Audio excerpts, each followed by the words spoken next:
Bonjour. Hello. Bonjour, everyone. Welcome. There it is. I was trying to think, what do you always Can say? we just have him do Welcome, that? welcome. Welcome back to the podcast. We had a question, and then we'll get into our topic. The question, I guess Adrian's going to let me read it. It was from Drew Tire. He comes in the morning. It looks like Drew Thurer is how his name looks. Theourer. How do you say it? Tire. Makes sense. Yeah, right. Tire. Just imagine what I was pronouncing it as. No. Oh, God. Andrew Thorough? Yeah, there we go. But no, so he was asking about, he works out at home. He has a little home gym, just for you guys to know if you didn't know. He has like a little home gym that he has. So him and Jordan, his wife, they're about to have their fifth kid. Yeah, they're starting which he five. told me that they're not going to have 5 kids whenever they had just had their 4th. But he was saying, so what they did is he got like a little home gym so that he could work out on days that he has to keep whenever she would come into the gym. He would go to his little home gym and work out. But anyway, so Adrian, unlock your phone. Sorry. I kind of miss Jordan, by the way. Yeah, I know. She's freaking awesome. She was always sweet. Always worked hard. So whenever he works out at home, he said, what are some good workouts I can program for my kiddos who, quote unquote, want to do a workout with dad that will start teaching them basic forms? I'm worried they will let their ego get the best of them as they get into high school sports and end up with limitations to their functional fitness when they are my age. A really good question. His kids are, no, you're fine. His kids are, let me get Britt 1 second. Okay. Hold on. Yeah, you guys continue. You're good. Who are you looking for? Is there Nathan here? Yes, so he's in there. So you just knock on the door there. Thank you. Yep. I took my card. I knew it was here. That's what happens when you do the podcast at the front of the gym. It happens. Live show. Live show. Live. That's right. Call in. Next No- caller, please. No editing. No, none. Not Raw, one bit. raw footage. Straight raw. But yeah, so with kids, I don't remember where I was going with any of that, but with kids, I think starting, I don't know if Carlos, you ever tried to run like a kids class or seen like a really young aged kid class Yeah, I ran kind of go on. I ran a bunch back in Philadelphia. Okay. Cause I know you have like your soccer kids and stuff that you train. Yeah, I mean, for the most part, like you're looking at 4 to like 8. It's got to be just like 30 minutes Yeah. for their attention span and just something Yeah. similar structure, but just getting them to play. Like I would focus more on just they've already got the movement pattern good with like air squats is just continuing that pattern with them. Yeah, whenever I first moved here, Tommy, at their downtown gym, they had a kids class, and it was, I'm making up a time, I can't remember now what it was, but say it was 11 o'clock a.m. or 2 p.m. or something like that. The first 30 minutes was the kids from like 4 to 6, I think, or 4 to 7, somewhere in that range, and then the next 30 minutes was the like 8 to 12 or something like that. And yeah, it was like, I remember we were doing a warm up, and it was Kesley was the gym manager down there. She was like, "All right, let's go down, but you're going to go down like a frog. You're going to come back like a bear. You're going to go down like a." And it was like she used animals, and they were like laughing and playing. And she's like, "All right, let's play this game." But it was like fitness. Like we're gonna. Whenever I think they did like a red light, green light, or something like that. I can't remember. It was some game, but it was like air squats until I say to stop, or burpees, or like you run to this hula hoop and you have to do 5 air squats and then you run to this hula hoop, but it was all games. Yeah, I mean, dude, that worked with my nieces when they were 12 years old when I had their soccer kids. Yeah. Like, they were all 12 and we would put all the wall balls in the middle and it was hungry hip hop. Oh, yeah, that works. You like you walk with apart, their, you your, walk with their like feet. wheelbarrow or whatever with their feet, right? And then they had to like put the ball in their lap and crab walk back. Oh, okay, that's so awesome. Like, they love that. And then dodgeball. God, Yeah. you get like athletic, Dude, competitive anybody. people, Like we need to kids. play some games in the gym, I think. Dude, you can play Hoover. Do you remember Hoover ball? Yeah, we're not playing Hoover ball. It's funny. Do you know what that is? So it's a volleyball with a wall ball. So it's called. I have so many people send me that video of people playing that, and they're like, "What do you think?" I'm like, "Yeah, it's called Hoover ball." It's been the president Hoover. He more or less not invented it, but it was kind of created during his time. That's where they got the name. Okay, But it's like you have two on two with a volleyball net and like a 20 or 14 pound ball, and you throw it. And when you catch it, you have to throw it right back. Like you can't catch it, hold it, and then throw it. I was then, about to say, how are you supposed to go like this? Yeah. And Yeah, no, it's none of that. Spike in like a 14-pound wall ball. finish with your hands, freaking broken fingers, broken nose. Good game. You want to do it again? Run it again? We would GG, guys. Run it. we would make it where you'd have to catch it and squat with it, and then Oh, and then okay. you could pass it to someone and then throw it. Yeah. It was interesting. Yeah. But yeah, it's Hoover. What is it? Edgar Hoover? Is that his name? I know the Frenchie's not going to know. I should probably know. We're really smart, guys. Yeah. Don't stress. American I know our history. presidents. But yeah, so yeah, I think playing games with the younger ones to make it fun for Drew, for you, for trying to get like I was asking my wife Brittany earlier about like the ages of your kids because I knew they were young, but I wasn't sure. She said that your oldest is around 8 years old, so I think that's like at an age where you can start introducing a barbell. I've seen way younger, but at least getting an idea. I think the whole like ego thing, you're worried about like them having an ego. I think that deals with the person. Like if they feel like they have a point to prove, a lot of people that I knew in high school that had like a huge ego was like they didn't have a dad, so it was kind of like, oh, I'm a man, kind of stuff. So it's kind of like their upbringing made them a little more egotistical whenever they got in school. And I don't think it's so much ego either. I think they're just not aware of what they're doing. And for Drew, the coolest part is they're gonna mimic him. Right. So like if he when I first moved here, Catherine was just turning 9. She would come And down. who's that? Who's That's Catherine? my youngest niece. Oh, okay. She's like she's my godchild. Okay. She would come down when I was working out in the basement when I had all my equipment that I brought, and she would be like, "I want to do what you're doing." She would work out with me for like a half hour. Oh, okay, gotcha. And just follow everything that I did, and I would teach them kettlebell deadlifts and burpees, and like You're good. Yeah, you can go ahead. and no matter what I was doing, she would just beat me because she wouldn't do all the movements, Right, and she or- would cut the reps. Yeah. And it was just fun that Yeah. they will follow your lead. Yeah. So I think like riding workouts, make them simple. Like give them, like we have these little kids bars on this wall. You can't really see them on the video, but they weigh, I think, 5 pounds? Yeah, It's like they weigh 5 pounds each, and they're barbells. We got them for the kids, and then I realized like they were smaller than the ones that I wanted. I wanted like our trainer bars that are 15 the pounds. 15 ones would be nice. But like these kind of bars are really good because they can learn and mimic, like you said. Like they'll watch you do cleans, they'll watch you do snatches, they'll watch you do deadlifts, and then Yeah. they'll just try to mimic it. But if you're wanting to write workouts for like the kids, make it fun, obviously, but like work on full range of motion, teach them how to squat. Like even though, like you said, like as kids, like I used the example the other day with a client. She was like, more or less asking like, why can't I do this squat? And I was like, it's just because you don't. Like you haven't learned this or you haven't done this in X amount of years. I was like, well, look at a child.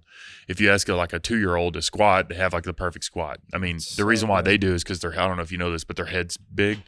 So it counterbalances them. So that's why they can sit down in such a good upright squat because they have a bigger head for their body size. That's great. Like if you look at our head compared to our body and then look at their head compared to their body, their head's freaking huge compared to like their arm length or their torso length. So it's like they can counterbalance easier, but you get that full range of motion squat. But I would do something like that. I don't know what you guys would suggest, but I would say to write something simple. If they're wanting to work out with you, let them jump right in. Just give them modified versions. Squats, box jumps, Yeah. push up, just like wall push ups for kids. Yeah. And, You mean like a bench push up? They're just Yeah. leaning against the wall. yeah, like I mean, you could use a bench. It's probably Yeah. going to be easier, but like then making it like team oriented, like where it's like you tag them in. It's interactive Yeah. because their attention span after a while. If you're like, Yeah. all right, we're going to do 20 burpees. After 5 burpees, they're like Next. Yeah. they start wandering off. Yeah. But that's interesting about the kid with the head weight and everything because Squat University talks about that. It's easier to be in a better position with a barbell on your shoulders than when you air squat. And the reason is The counterbalance. counterbalance. Yeah. And that's where a lot of people struggle with full squats. Most of the time, like I'll give someone a plate to kind of counterbalance them out front, the squat therapy or whatever, and they'll just hit perfect depth. And they're like, why can't I do this without it? And it's like, because your balance is off. It's like I always use the analogy, learning to walk on a tightrope. I don't just tell you to get on it and take off running. Like you have to, most time people hold sticks or they do some kind of like thing with their arms to, figure out balance. Same thing with squats. It's like you need to find your balance. And once you do, then you can move pretty easily, but until you find that balance to being able to sit in the bottom. But anyway, to kind of like put a little end on the question, I think, Drew, if you just teach them how to do the basics, the squat, press, deadlift, those things, and make it fun, then as they age, they already have that ingrained in them. I taught gymnastics for a couple of years, and I taught ages 2 to college. And it was like different classes, obviously had different age groups. And whenever we were teaching the 2 to 4-year-olds or 2 to 5-year-olds, like we'd have like these big circular padded things they would go jump on, and they'd roll and they'd land on their hands and they'd land on their back because it was like a padded floor. Or like we'd flip them ourselves and like kind of just do like cartwheels and move them. And like we did a lot of stuff. But whenever they were, I think it was from like 8 to like 14 or 8 to 15 in that age group, I remember I would teach a kid how to do a backflip, like a back tuck or back handspring.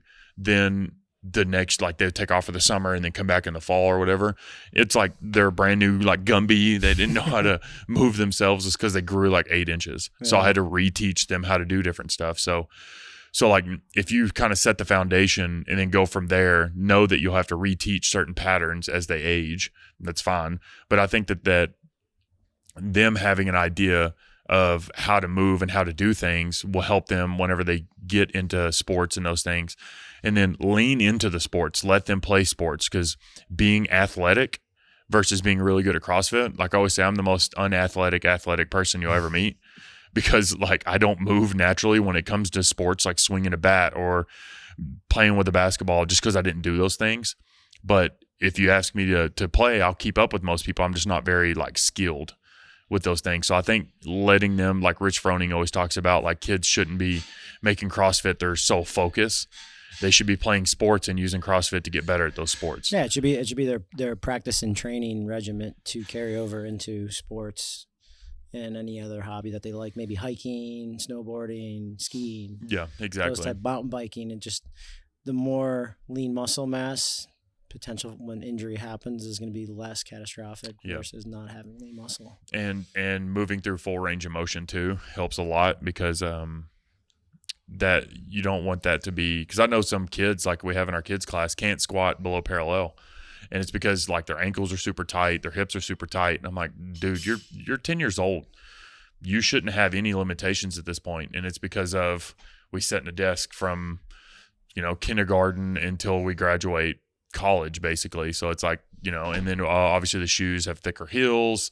So like having them play barefoot, run around barefoot, do the activities in the gym barefoot, like at home, can help obviously with safety things. But like where it's more natural of a movement as opposed to like getting the super thick heel, which shortens your heel cord, having them sit down for 8 hours a day, which shortens their hip flexors, not letting them play for a long period of time gets rid of the messes up their vestibular. It's like, I always want to say muscle, but I know it's not, but it's the like your spatial awareness of understand when you're upside down and those things.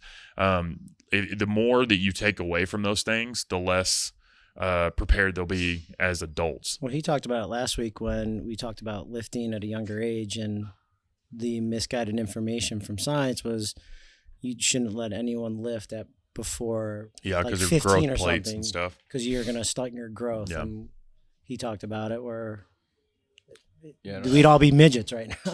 Yeah, I mean, what I would say about what we've been talking about, since the beginning is I would spend a lot of time just on the basics, because just looking at athletes, nowadays it seems like everybody can lift weight with a bad form, but nobody can do something as simple as an air squat or a push-up, right?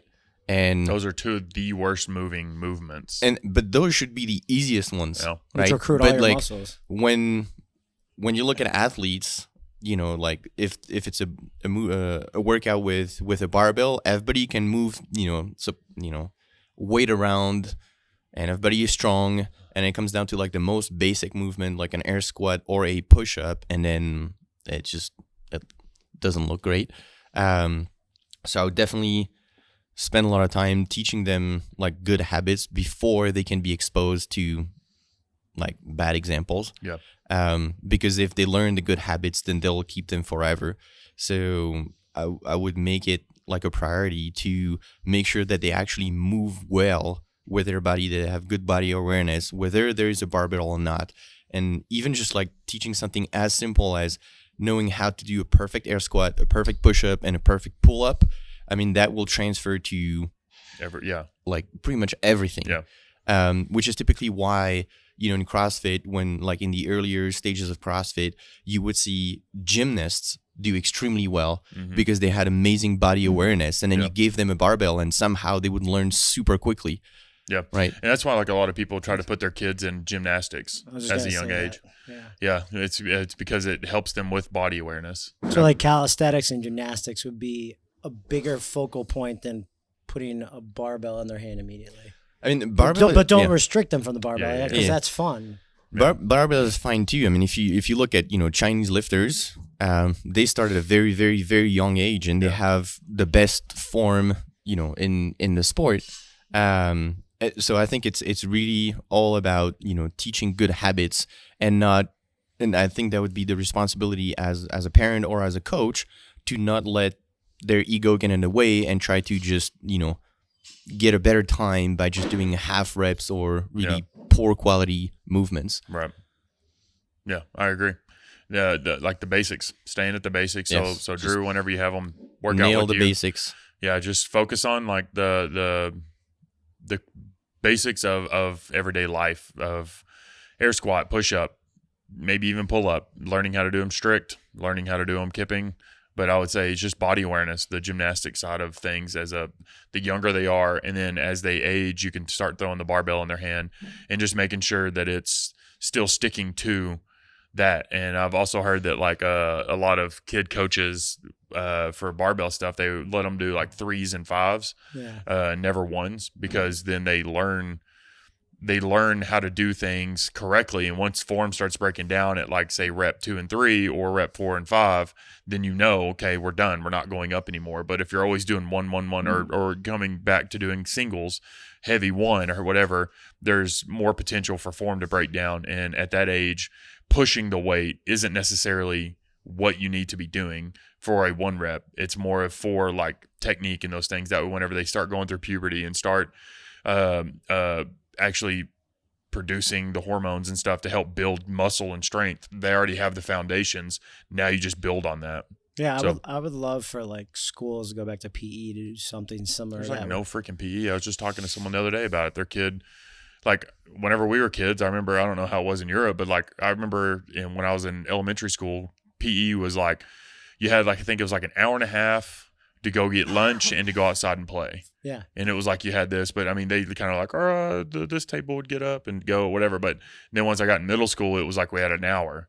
And then once I got in high school, obviously you don't go PE and play, but it's like outside, inside time turned to like 30 minutes. Yeah, we used to like just go in the gym and now shoot it's like hoops. I think they have, Britt was telling me whenever she was teaching, it's like 20 minutes to go eat and go outside. I think they try to put all the gen eds, like your English sciences and all that stuff, and that PE. You didn't have a PE class?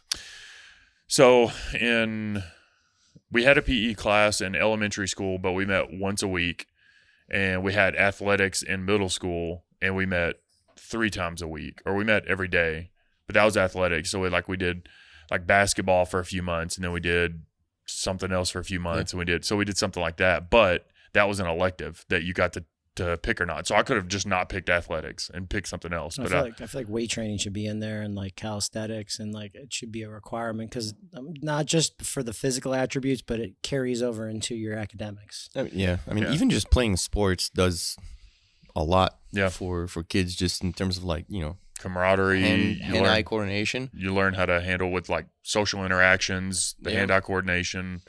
Yeah, there's like tons of stuff you can do. Winning, losing, how to, there's all life lessons in sports from every aspect. I think we had like 2 hours. We had like a PE class that everybody was doing. In like middle school, before middle school, I don't think we had anything like that. But then middle school and then high school, I think we had 2 hours a week. And then plus every lunch break, we'd go play soccer or basketball or something. Yeah. Yeah. Yeah, we had like, I remember in middle school, if you showed up early to like, say, I think we started at 8. If you showed up, like I remember one time I showed up at 7:30. I don't know why, but me and my friend did. But the first, I think it was like 5 people or something that showed up could go play basketball, and everybody else had to sit. But I remember it was me. It's a little side story. Me and him showed up first, so we played and played basketball against each other. And he was like, "Do you want to do half court or full court?" And I'm like, full court, duh, dude. I was dying, but we're trying to play each other. Mm-hmm. And it was bleachers on both sides, and it was all the kids are waiting. It got into where it sounded like a real game. Like people were like cheering and booing and like yelling and like, you can do it. Freaking dunk. Yeah.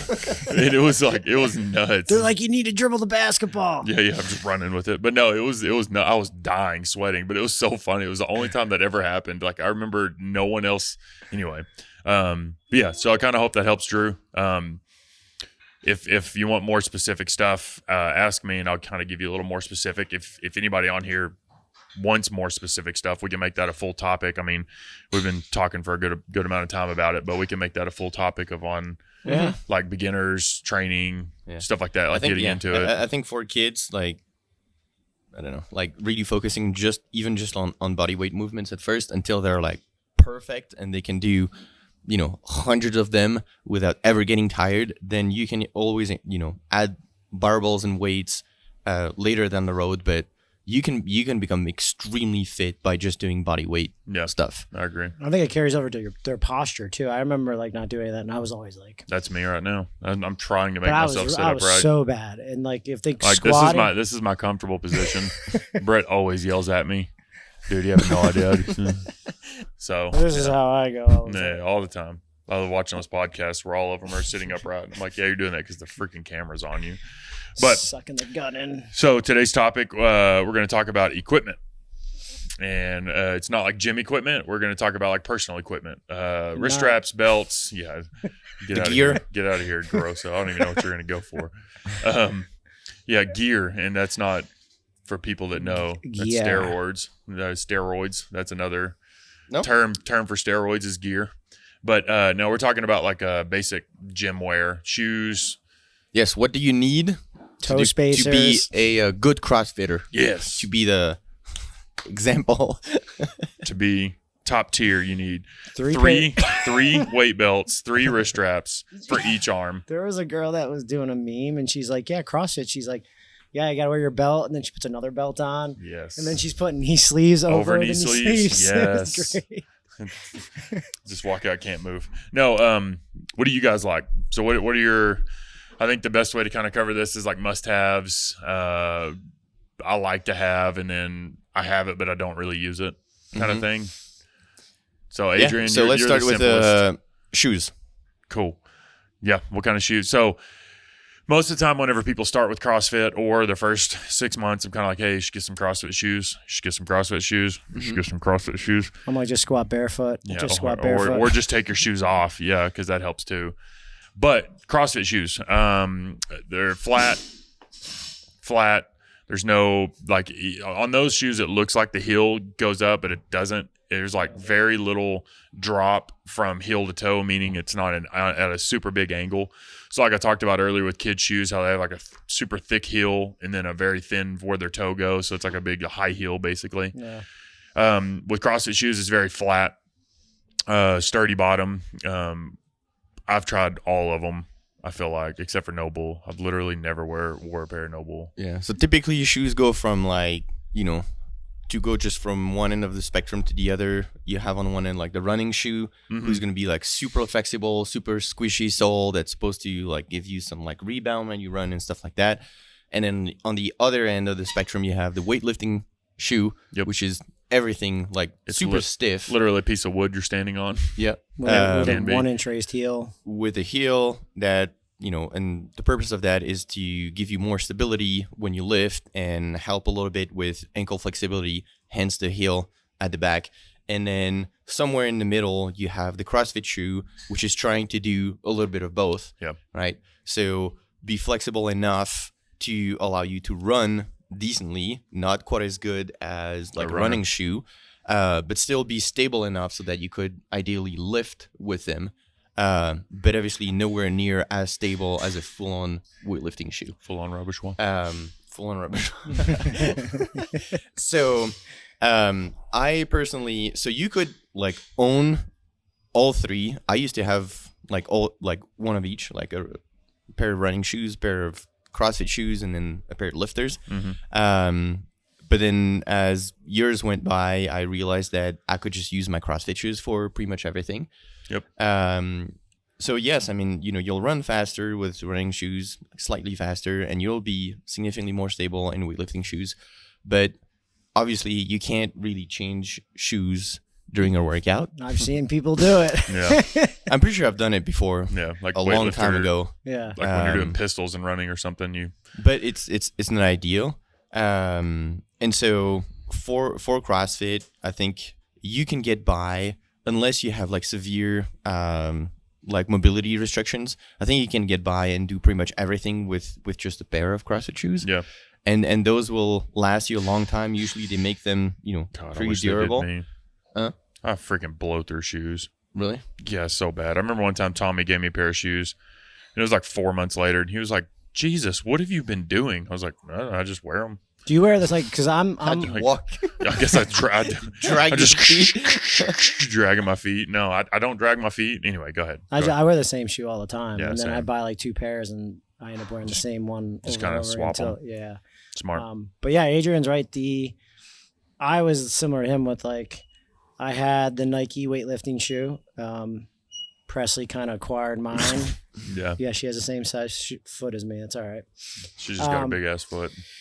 And I always loved using that because that helped me get in a really good position for like Olympic lifting and whatnot. But then why I kind of backed off was then you have the open workout where I'm doing squat snatches and pull-ups, and I'm in my regular shoes and I'm on my toes every time. And that's just me. Like that forced me to be like, I have the dorsiflexion. I have the good mobility. I don't need to wear the Olympic shoe. Right. Yeah, I think that's why I started to shy away from them too. Like Yeah, figuring out that by, lifting in a certain position with lifters, then you start doing a Metcon and then you'd have to like adapt to like a different position. Yeah. And then I just realized that I could just, lift with my, CrossFit shoes. Yeah, I kind of do back and forth. Like I'll go through a period of time where I wear my lifters every time we do heavy lifting, and then I'll go through a period of time where I don't. Like I've gone through a period now for about 1.5 years where I haven't worn my shoes. I My noticed lifter that your shoes. black ones, Yeah, but it's the Remolio 2s. But yeah, the Nikes, I freaking love those shoes. But they're like bricks. They're like freaking 4 pounds each. So like doing anything with like pull-ups, box jumps, anything like you guys were saying, it's kind of like a pain in the ass. So, but I found myself kind of not necessarily like I've never got to the point where I rely on shoes where I'm like, oh, I don't have my lifters or I don't have my running shoes. And so I've never got to that because up until I think 2 years ago, it's like three years ago, maybe 2019, something like that, 2018. I was training for a full marathon just kind of on my own. I wasn't trying to get for a race or anything. And I got about 2 months in and I'm just doing my CrossFit shoes. And someone's like, you're running that many miles on CrossFit? Yeah, why? And they're like, you need to get runners. I was like, all right, sure. So I bought a pair of runners and developed plantar fasciitis. I was like, cool. Yeah. So I lacrosse balled it and got it to go away. But the reason why people are telling me is because I have a big frame. I'm over 200 pounds. It's just really hard on my knees and my hips. So it just can help out in the long run. But I like running in my regular shoes over runners, to be honest. But going back to the lifters, I have good ankle flexion. I can actually move through full range of motion. I didn't want to get to where I was having to rely on the position that my lifters put me in. So I would just stay in lifters or in my regular shoes. Yeah, sorry. and that goes into like the watch thing and other things where it becomes psychosomatic. It's like now I can't do it because I'm not wearing them. It's like I would do the same thing like lifting heavy weight, not wearing a belt, which we'll go into belts after this. Like, yeah, I think shoes are a little different. Not necessarily like, oh, I can't lift if I don't have my lifters. For me, it was more of like positioning. So like whenever you lift in lifters, it raises your foot up and it puts you a little more into quad dominance because it gives you a little more upright chest. Whereas, say like a low bar versus a high bar back squat. Low bar back squat, the bar sits a little bit lower, which you have to bend over a lot further to keep the bar in the center of your body. High bar means it sits higher on your traps, so you're a lot more upright. So you're having to set more that way.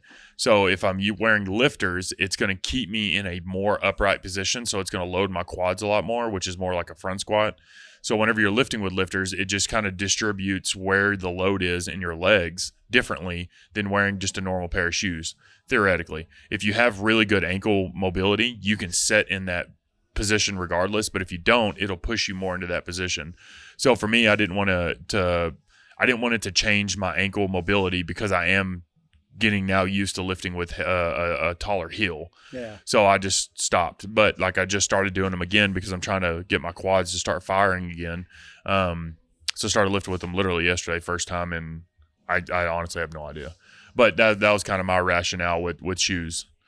It's like whenever someone comes in and they're struggling with squats, we throw 5-pound plates underneath their heels to help them out. So someone like that, it would help because now they're going to get into a better position as opposed to just being like squat like shit the whole time. Just keep working on your ankles. Well, yeah, and it comes down to a lot of, I want to say like old school thought of training with knees should never go over the toes. Yeah. It's really bad for your knees. But anyways, I feel we're getting a little off subject here.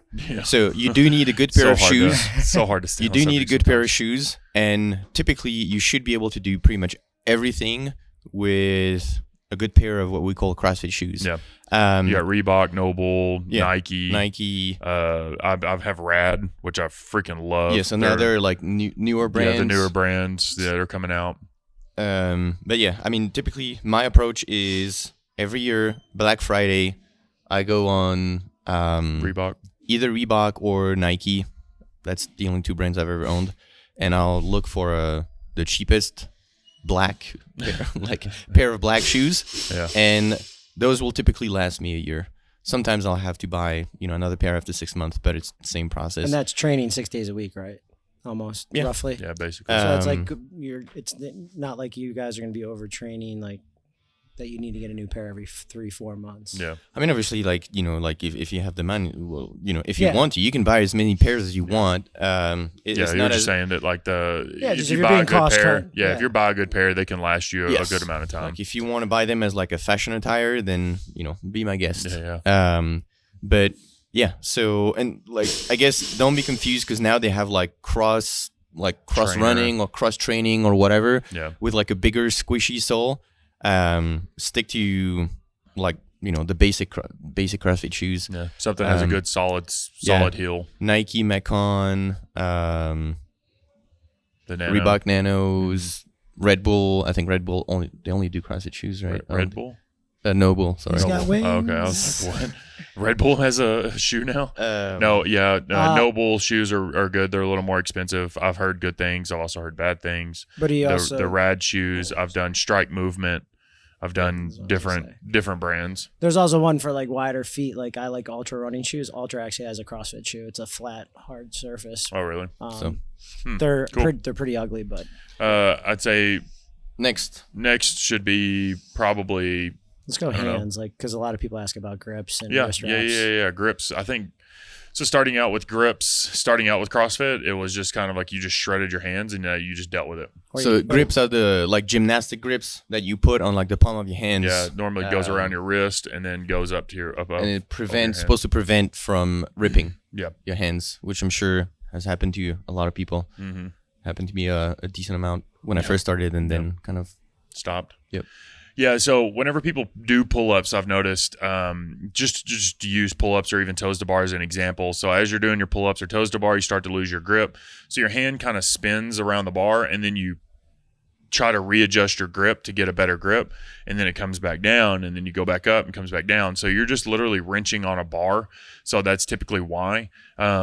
Building grip can help stop that from happening. But if you're a bigger person like myself, that's a lot of weight to be pulling on your hand. So I have to wear grips like bar muscle ups, ring muscle ups, high rep chest to bar, even high rep just pull ups. I will shred my hands every time. yeah. So I'll wear, I use Victory grips. You and Brandon are the reason that I got those because I don't know. I think the way that they designed it versus all the other grips was that it's all either leather or whatever other material it's like they a use, and pleather it they doesn't have. have this metal thing that digs into your wrist. Yeah, some of them have like a metal clip that you go. I used to wear some. Trying to remember the brand name, but it was like a wrist wrap and a grip in one. I really liked it because it was thin and it held on to chalk really good, because what I hated was going from the pull-up bar to a barbell with a grip on, because if it was like super thick, it was like, okay, now I'm making my grip harder. The Victory grips, I just can spin around because I use the fingerless ones, and even the ones that have finger holes in it, you can pull off quickly and turn around so it flops on the back of your hand, so now you have your hand open. Yeah, so that's what I was gonna ask. What I personally don't use grips ever. What do you guys use grips for, and does it ever like bother you depending on the type of workout? No, so I don't know about you, Carlos, but I've had different grips over the years, and I've had them bother me, like get in the way of like, oh man, I wish I didn't have this, because then the bar would be easier, or kettlebell, or the rower's not as uncomfortable. But now with the Victory grips, they, like he said, they made them to where it's a lot softer on your wrist.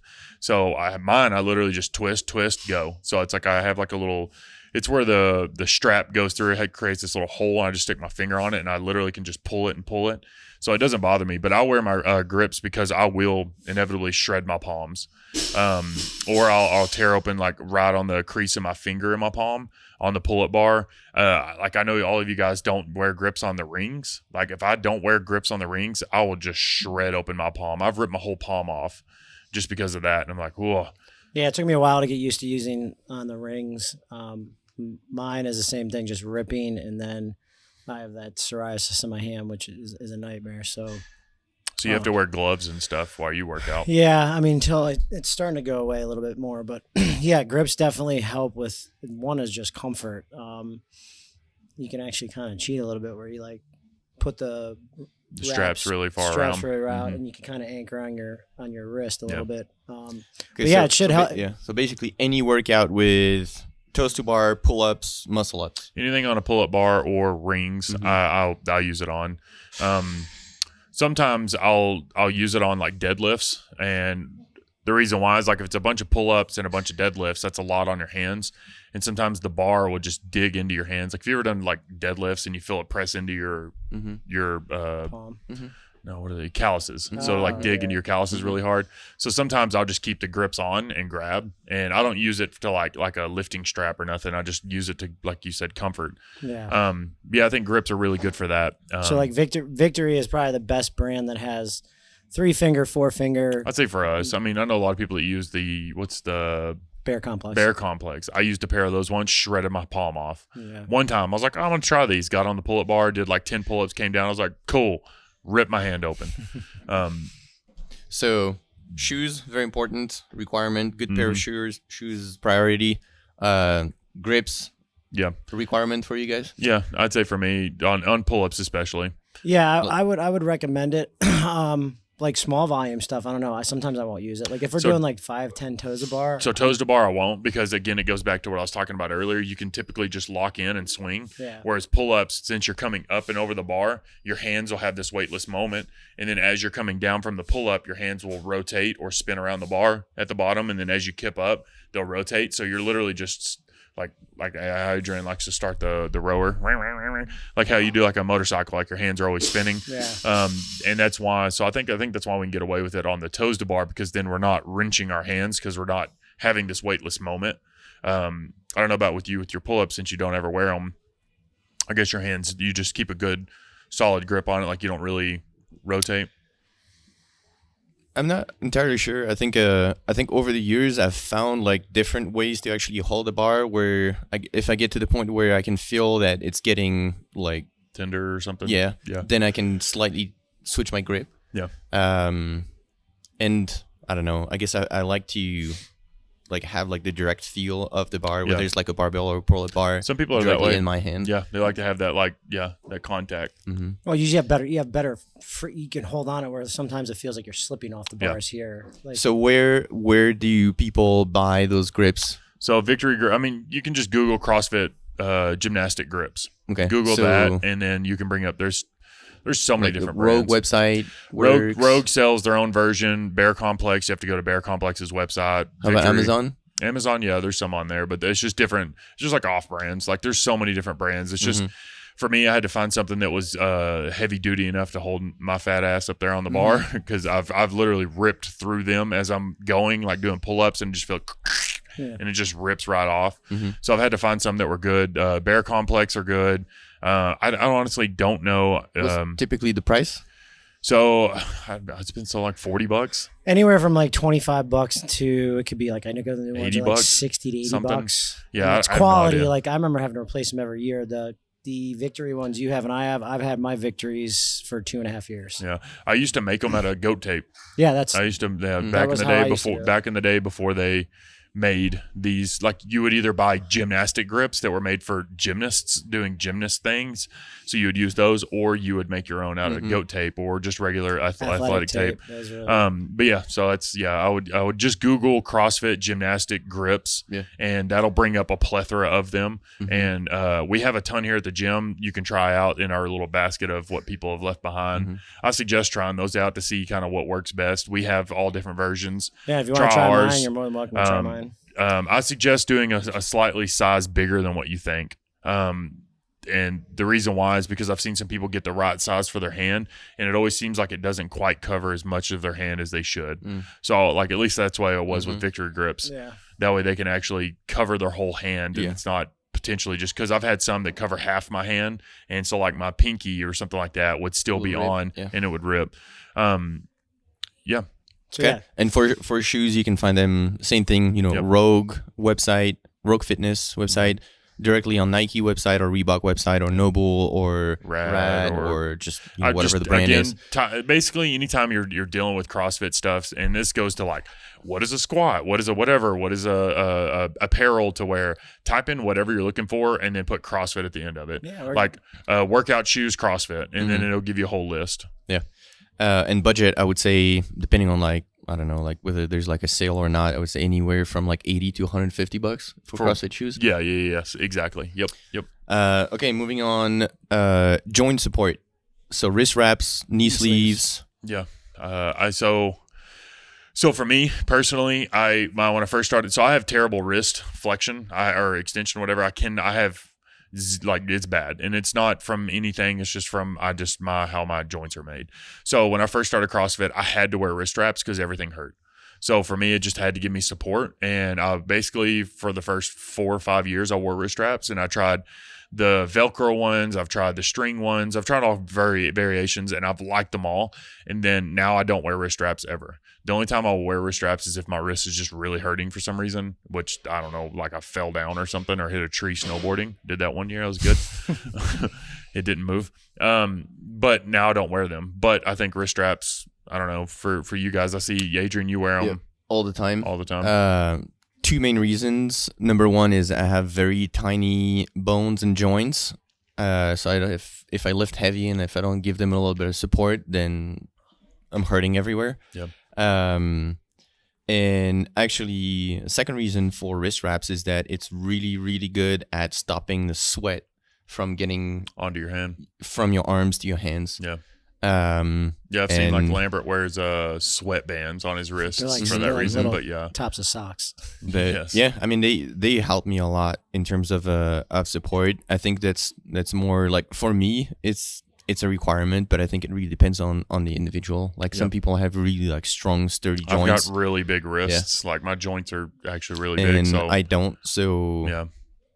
So yeah, I would basically just go by feel. If your joints are hurting, assuming your technique is good and you don't do anything stupid, then like if your joints are not hurting, you probably don't need them. Yeah. If you have, I would say if you have, and then Carlos will dive into you wearing them or not. I think if you have good front rack mobility, like in your shoulders, that you can get into a good position that the bar is not putting tons of pressure into your wrist, then you're fine. I've had some people who have really good mobility, really good flexibility, and they're like, man, this still hurts my wrist. Whenever you're first starting out with like snatches or cleans, your wrists are going to hurt because how often do you front rack a bar? How often do you hold a bar overhead to where it's putting all the pressure into your wrist, which is never. So it's just kind of getting used to that, but also letting your your joints kind of adjust to that. Don't immediately buy wrist wraps because the other people are wearing it. Try it out for a while, and if it's still like bothering you or whatever, then yeah. I agree. Yeah, I agree with that. I never wore wrist straps.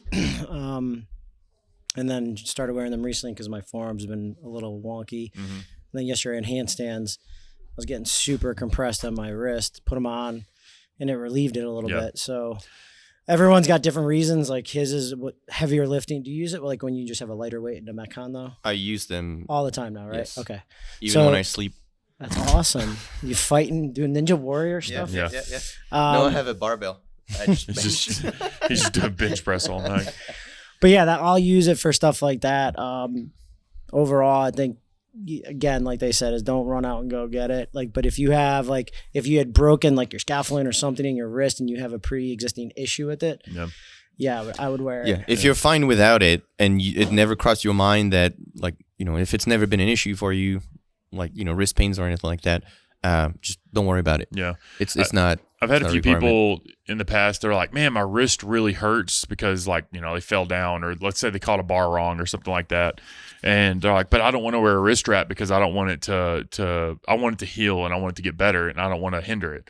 And I always kind of use the analogy of like if you rolled your ankle or twist your ankle, and the doctor's like, "Hey, wear a wrist or an ankle brace for a while until it heals up, and then take it off." It's the same analogy, same thing. It's like your wrist.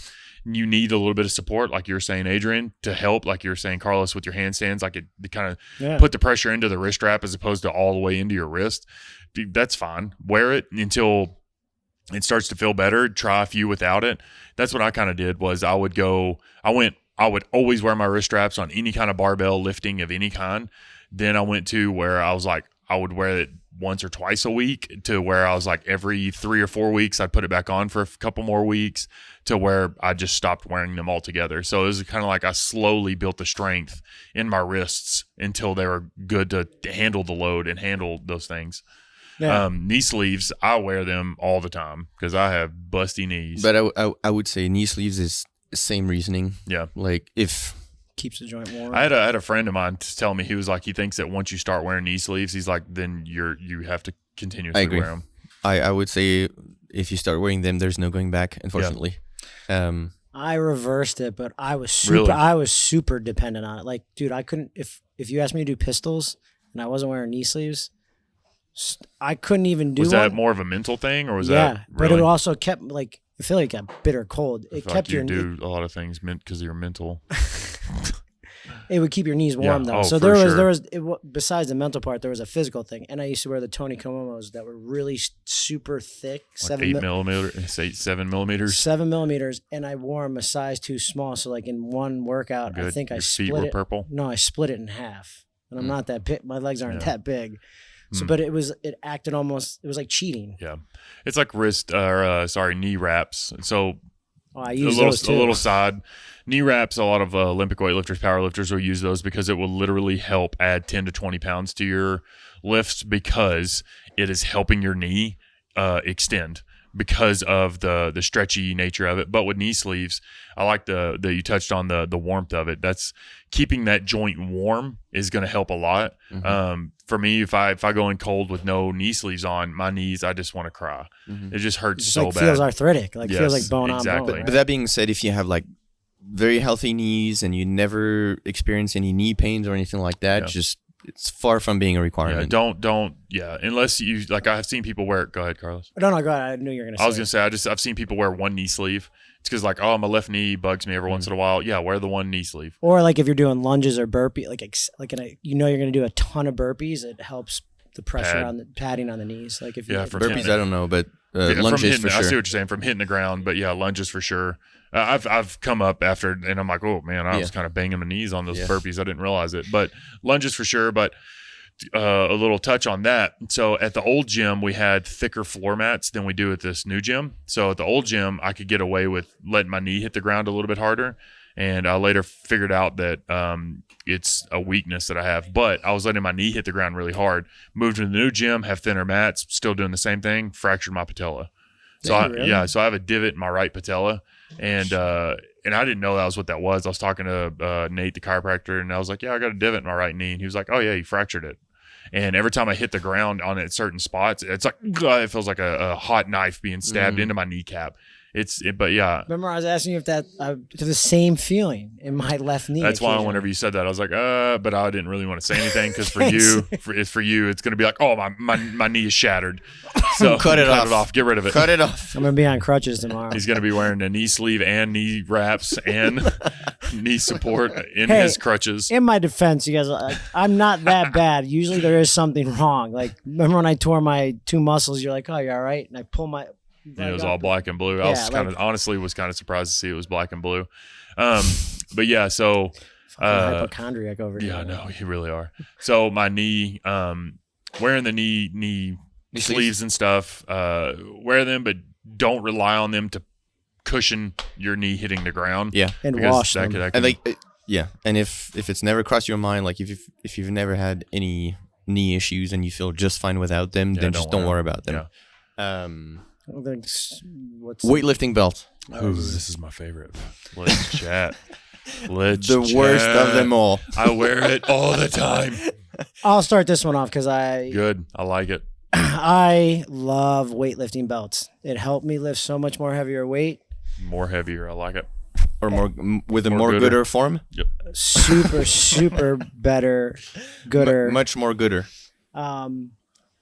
I loved it, dude. You put it on, and then if you learn how to use it the right way, you're able to just create more tension, and then you get a hernia. And since then, Carlos gets a hernia. Don't say and then you, because I've never had a hernia. No, and me. I think I'm that's talking about myself. Well, I know you said then you when you wear it, as not. Then I got a hernia. There we go. Which he's going to try to blame on GHDs, and I'm going to blame on excessive use of a belt.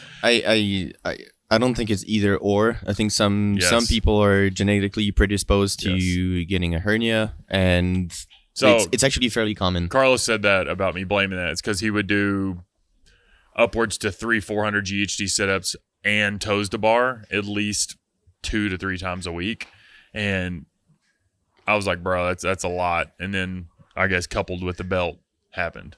Well, yeah, but. Yes, agreed with Adrian that it typically weightlifting belt is a big, like a thick, either leather or fabric belt that's supposed to help you brace your core or keep your core a little tighter when you lift weights. Mm-hmm. So, deadlifts, clean, snatches. To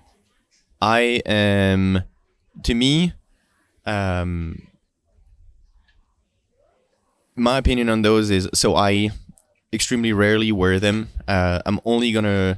I've seen you wear one. Use really here. Mm-hmm. Here, I've seen you. It was when we were doing deadlifts. On the deadlift, yeah. It's really only if I'm gonna go for like a 1 max and I want to get like a slight edge, or out of competition if I'm gonna go for like a max lift. And I think the only movement I've ever used those for is on deadlift. Yeah. Never done snatches or cleans with them. I can't do snatches with them. I used to, and then now I just feel uncomfortable. But anyway. And so the rest of the time, I use the abdominal belt. I use my muscles. That natural built-in belt. And because I feel like so that's the way I see it. So its use. How I coach people to use belts and also how I use them is I wear them. I won't wear it up to a certain point with a lift. Sometimes I challenge myself, like Carlos was saying, and not wear it.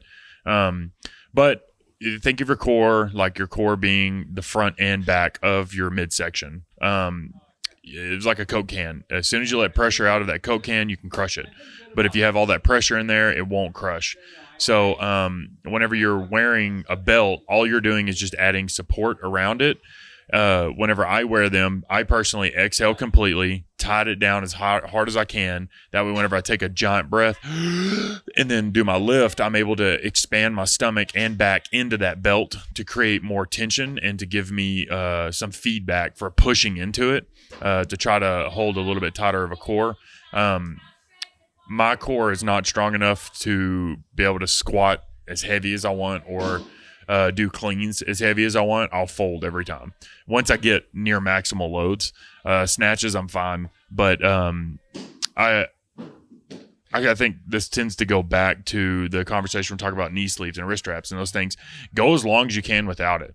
Don't wear a belt if I'm kind of like bouncing around on topics, but don't wear a belt if you have pain. That's not what it's for. It's not a Band-Aid to put on whenever you have it's not going to prevent any injuries. No. I feel like that's something that people tend to think. They put it on, they don't even really use it. There's like, well, if I wear the belt, it's going to stop my back from like bending in half. Yeah. And sorry to break it to you, it doesn't work. It doesn't work that way. And also to back up Mads, when he's explaining to you guys about his breath in is a diaphragmic breath, which most people don't do when they were wearing the belt.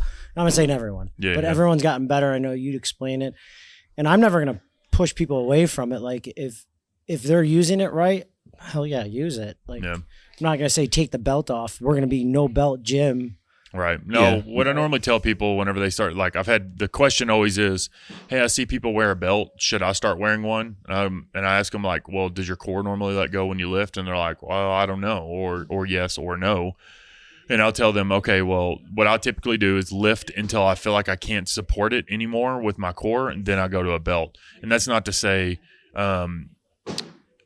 like you should just immediately put a belt on because you feel like a little bit of let go. Like, no, like Adrian, I watch him squat or do cleans or anything without a belt, and I'm like, God dang, he's got a strong core, his strong back, lower back, those things, because he can hold the right positions. So it's because of over the years he doesn't wear one, and he's built the strength in all those areas. So technique too, when he catches those cleans in a good position versus if you catch in a bad, it's just immediately going to go. But and I think also like the default thinking, if you start seeing that your core is a little weaker or weaker than you would want it to, is before you jump onto a belt, just do exercises that make your core stronger. Yeah, planks, Chinese planks. What did you do yesterday in those things. Yesterday's workout? The accessory stuff. Or is that today? That's sandbag today. That's today. Yes. Sandbag hug. Yeah. So like any type of movement that's gonna make your core stronger, and then once you feel like you've exhausted everything, like I don't know, I feel like it's fairly easy to make your core really really strong, and in my opinion, the belt should really only be used to like get an edge. When you go for like a really heavy lift, and let's say you're competing and you're like, I don't know, you're trying to get like a 5-pound PR, and you want to make it a little easier, then get that thing that's going to make your core that is going to help make your core even stronger than what it is. Yeah, save it for competition or for those 1 reps like you said, and it'll carry over. But I mean, if you're already using it and it's become like customary, like don't just stop wearing it because we don't. Yeah, that is a good point. You know what I mean? Like, don't just take it off and then think, okay, they said not to wear a belt. However, you can start doing exercises to make your core stronger. Yeah. And that's not what I'm saying. It's like, okay, you're like with the knee sleeves, your SOLs, keep wearing the belt. No, like I used to wear my belt all the time, no matter what. Like, okay, 135 on the bar, we're doing cleans, I grab my belt just because out of habit. Like, get all my shit on and then let's go. So now what I do is I'll wait until I get up to say 225 on a clean, then I'll put a belt on. So I'm kind of like trying to edge my way up to heavier weights. Sometimes we'll do deadlifts and I'm like, I'm not going to wear a belt and I'm going to try to really focus on this. And I can't go near as heavy as I would if I threw a belt on, and that's fine. So I just kind of have to pull it back. But my goal then is to focus on core strength. And then like Adrian's touching on is like you can do planks, you can do just different things you can do, like where you hold a heavy weight or something, like you just like rack a ton of weight on a bar and just stand up and hold it. So you're just you can do hyperextensions, even just doing like heavy squats, heavy deadlift is really good for your score. With no belt without on. Belt and a proper technique. And like the technique is well, those tempo, like for your back and stuff, those tempo deadlifts we used to do, instead of letting your shoulders around, if you keep those shoulders back and you do that slowly at moderate weight, your back will start getting stronger, and that's really a lot of core. And heavy doesn't have to be like 1 rep max. It can be like anything like 70% or above. Because that might be really heavy for you with no belt. And go ahead. That'll make your core really strong. Yeah, for sure. Way stronger than sit-ups. Yes, sit-ups do nothing. Like heavy compound movements, deadlifts, squats, anything overhead. I think really if you proper breathing and bracing in kettlebell swing, any dynamic movement will carry over more than any amount of GHD sit-ups I would do or hollow rocks. Yeah, I would agree with that. Yeah. So what do you guys think about like jump ropes? Do you want to add that to the equipment list? Yeah.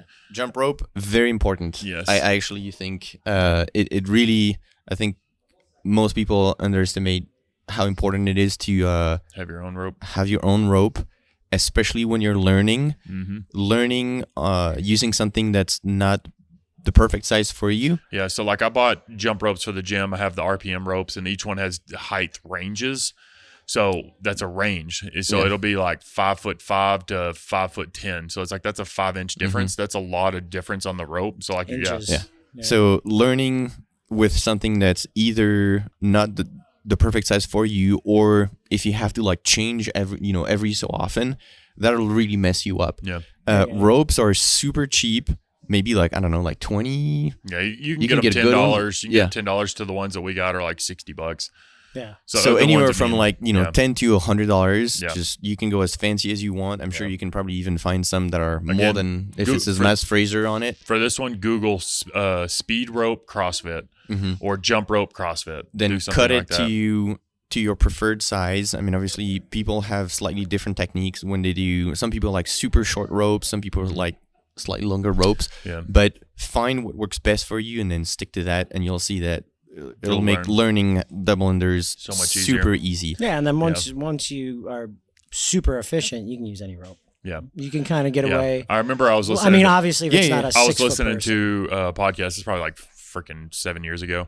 And they were talking about at the jump rope CrossFit clinic, what they did is they had like 6 or 8 people stand in a circle, and they're like, all right, everybody has their jump ropes. And they did like, 10 double unders. And they said, all right, pass your jump rope to the right.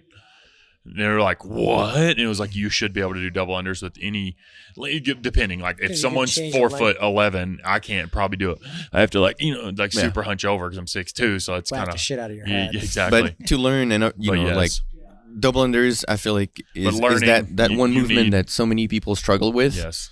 And that's one of the things that makes it harder is having to change rope or having a rope that's not the right size for you. It just makes it so much harder. And those things are, like I said, they're cheap and they'll last you forever. Yeah. So the ropes that me and Carlos have that I have for the gym are called RPM. I bought my first handles, I believe it was 8-9 years ago, and then I just replaced them 2 years ago. So I had it for 6 years, and the cable is $7. So if your cable starts to like wear out or break or something like that, it's $7. Normally I'll buy like 2 or 3 just to have them in reserve, and I'm good for years. Yeah, they're really good. The rope you have is a little bit of a cheaper rope. It's like $30, $20. If that, I think I got it from me like on Amazon. It was $7.99. super cheap. Yeah, and it But works. hey, it works. It works, and it's fine. It works for you. Yeah. If you like the ones we have were made originally for professional jump ropers, so they were made for people doing triple unders and quadruple unders. So they're really fast and smooth.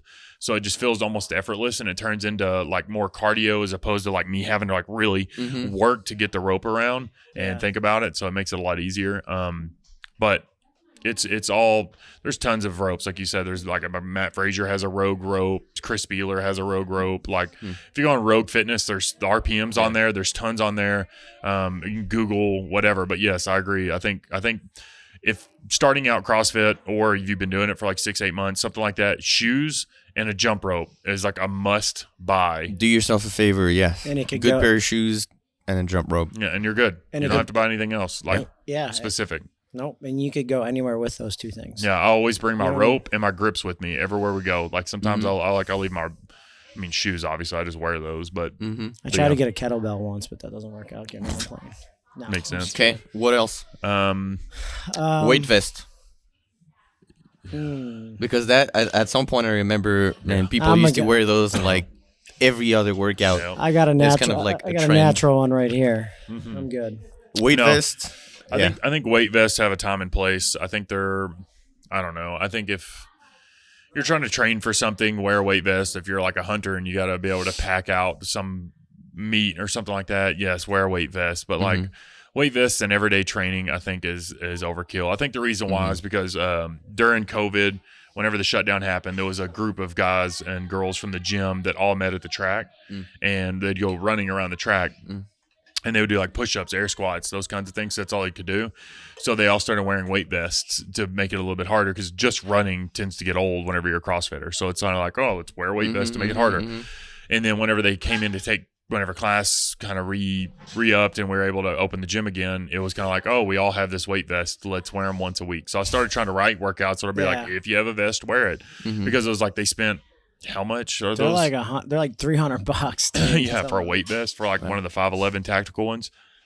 But Yeah. that's why everybody was there for a while as like a trend, is because everybody, like, they all bought it and they want to keep using it.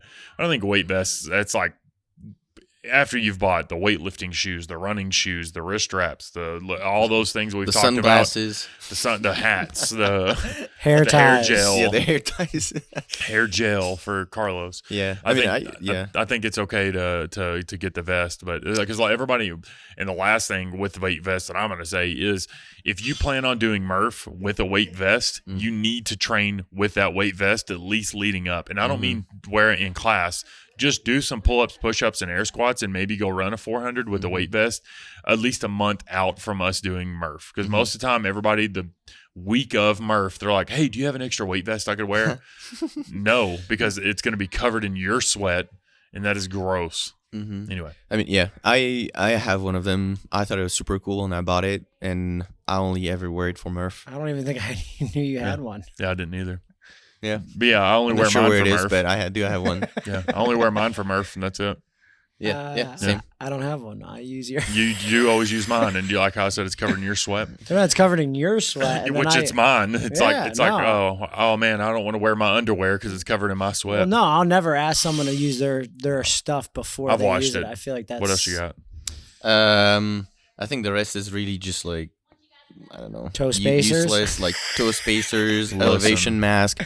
So there's a lot you can find by just looking on like at athletes on social media, like a lot of like gimmicky stuff that they're getting paid to promote. Yes, like elevation masks, The air breather, toe allows- spacers, and stuff like that. And I the guess I don't know, like mouthpiece. toe spacer. I guess If you're going trying to going prevent down the bunions. line. If you have jacked up toes and it's messing up your posture and your hips, I get wearing toe spacers. But literally outside of that, they're useless. It's not going to create It's- more it's not a blood pr- flow to your It's body. not a priority. It's That's the not what's gonna dumbest shit. make you an elite athlete. No, if you're freaking 25, 30 pounds overweight, do not buy toe spacers. No. People. Is it not gonna make you lose weight? No, God, it's just I don't know. Too many people lean into. If you're going to do niche stuff like that, shit like I'd that. rather than buy a set of crossover symmetry to go home with and have that. Sure. You know what I mean? Something that they can use. Probably not the same price though, but a little different. drilled and bolts in the walls. I'm just installing my crossover symmetry. Yeah. Makes sense. Mouthpiece, I know, is a big one that a lot of like Rich that's- Froning and those Yeah, guys that's wear. pretty new. I mean, So go ahead. sorry, No, I was no. just about to say we don't. I've never seen those in gyms. I've seen those I a lot have. on competitions, I but really, I've seen a few people wear them in like here. sports wise, like I wore one, like because you didn't want to get elbowed in the mouth. But Listen, like, mouthpiece in teeth football, mouthpiece in any kind of contact sport, or the probability of that there's a place for that. but hold on, which one are we talking about? That's two different mouthpieces we're talking about Yeah. just then. Mouthpieces that Rich Froning and those guys wear. Yes, that's the one I'm talking about. Yes, I know. And he brought up the ones for sports, right? Yeah, and they Those tried are to. different. I know, but they tried to mimic that. So the reason why you wear mouthpieces, I've gone down the rabbit hole of like, why the fuck are people wearing mouthpiece in CrossFit? What it has to do is it's separation. No, it has to do with separation of your jaw and the back. So whenever you do wear it and you bite down, so your jaw, whatever, is creating this bad angle to where you can't breathe correctly through your nose. So you wear the mouthpiece to add space so you can breathe through your nose correctly. That's the reason why people wear mouthpiece. It has nothing to do with biting down. well, There are powerlifters used to use it. powerlifters and strongmen that wear mouthpiece, but that's different. I'm talking about the ones that Froning and them are wearing. It has to do with breathing. Oh, I didn't It's know supposed that. to separate your jaw and the back a little bit, add a little bit more space so that it adds more airway for your nose to And go does through. that? Does it do that though? Yeah, I Actually, don't fucking know. All the time I ever see them wear it is out the side of their mouth. You know, it's like, I'm wearing a mouthpiece. Look at me. It's like I get it if you're the 1% and you're trying to get Yeah. 1% better. Sure, try it out, see It's if like it trying works. to get that edge. Like the placebo thing, like we were talking about. This guy on a podcast I'm listening to, he said there was a study done with creatine. There was a group given creatine and told they weren't. There was a group that was not given creatine and told they weren't. There was a group that was not given creatine told they were. There was a group that was given creatine and told they were not. Something like it was 4 They different were, people yeah. and all different variations. Yeah.